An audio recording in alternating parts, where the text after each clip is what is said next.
I received this cute machine very recently. What is so intriguing about this machine is that you just place an ice block below it, it will start to rotate.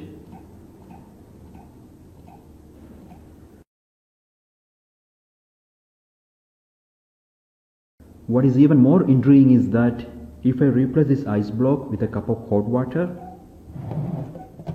it will again rotate but in the opposite direction. This interesting device is known as a Stirling engine, invented by Mr. Robert Stirling long back. To understand how does this device work, or how was Mr. Stirling's mind work at the time of this invention, as usual, let's get into 3D animation.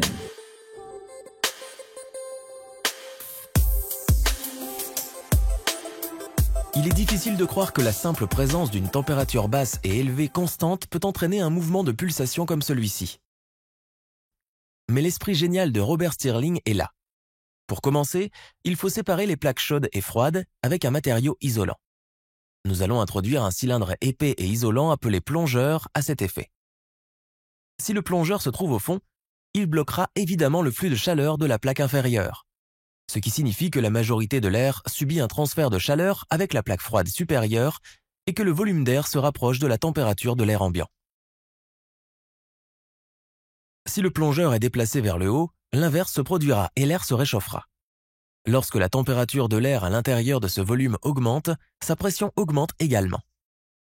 L'idée brillante de Robert Stirling a ensuite été d'utiliser cette haute pression pour faire fonctionner un piston.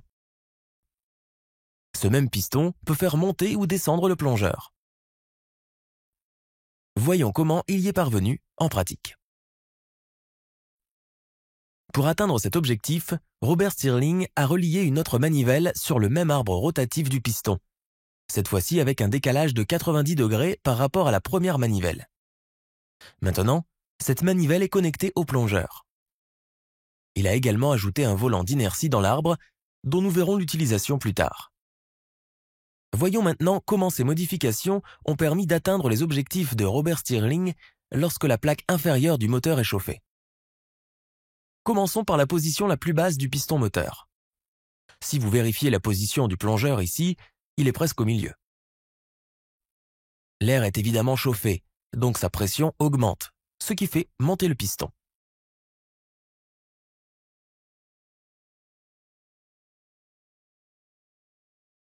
Revenons en arrière et voyons ce mouvement une fois de plus.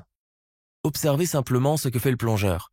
Il est clair que pendant le mouvement ascendant du piston, le plongeur se déplace vers le haut et supporte la chaleur supplémentaire de la plaque chauffante. Le plongeur empêche le transfert de chaleur de la plaque froide pendant ce mouvement, ce qui signifie que pendant le mouvement ascendant du piston, la température et la pression de l'air continuent à augmenter et le piston extrait l'énergie. Cependant, après avoir atteint le sommet, vous pouvez voir que le plongeur se trouve à nouveau au milieu, ce qui signifie que l'air chauffé peut perdre de la chaleur au profit de la plaque froide. Évidemment, ce processus réduit la pression du volume d'air. Grâce à l'impulsion du grand volant, le piston va maintenant commencer son voyage vers le bas, au cours duquel l'air perd progressivement plus de chaleur et de pression. Par conséquent, le mouvement descendant du piston se fait sans grande difficulté. Une fois que le piston a atteint la position basse, nous sommes de retour au point de départ et le cycle se répète. C'est une belle façon de produire un mouvement alternatif, vous ne trouvez pas? Maintenant, vous pouvez prédire comment cette machine se comportera si nous maintenons un bloc de glace en dessous d'elle. Ici, la température et la pression de l'air intérieur deviennent inférieures à la température et à la pression atmosphérique.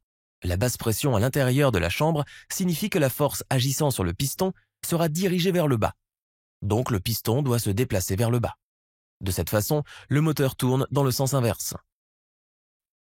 En résumé, ce moteur continuera à fonctionner tant qu'il n'y aura pas de différence de température entre les deux plaques. Plus la différence de température est importante, plus la vitesse et la puissance du moteur sont élevées. Les moteurs Stirling ont une efficacité de conversion énergétique exceptionnelle, alors pourquoi n'utilisons-nous pas ce type de moteur dans nos voitures? La raison principale est que les moteurs Stirling sont lents à répondre aux demandes de puissance variable. Pour faire varier la puissance d'un moteur Stirling, il faut contrôler la température de la plaque supérieure ou inférieure, et le contrôle de la température prend toujours du temps. De plus, les moteurs Stirling sont plus lourds et plus coûteux que leurs homologues. Cependant, nous pensons que le moteur Stirling peut être un candidat idéal pour l'extraction d'énergie solaire. La centrale solaire de Maricopa, mise en service en 2010, était basée sur la technologie des moteurs Stirling et était capable de produire 1,5 MW d'électricité.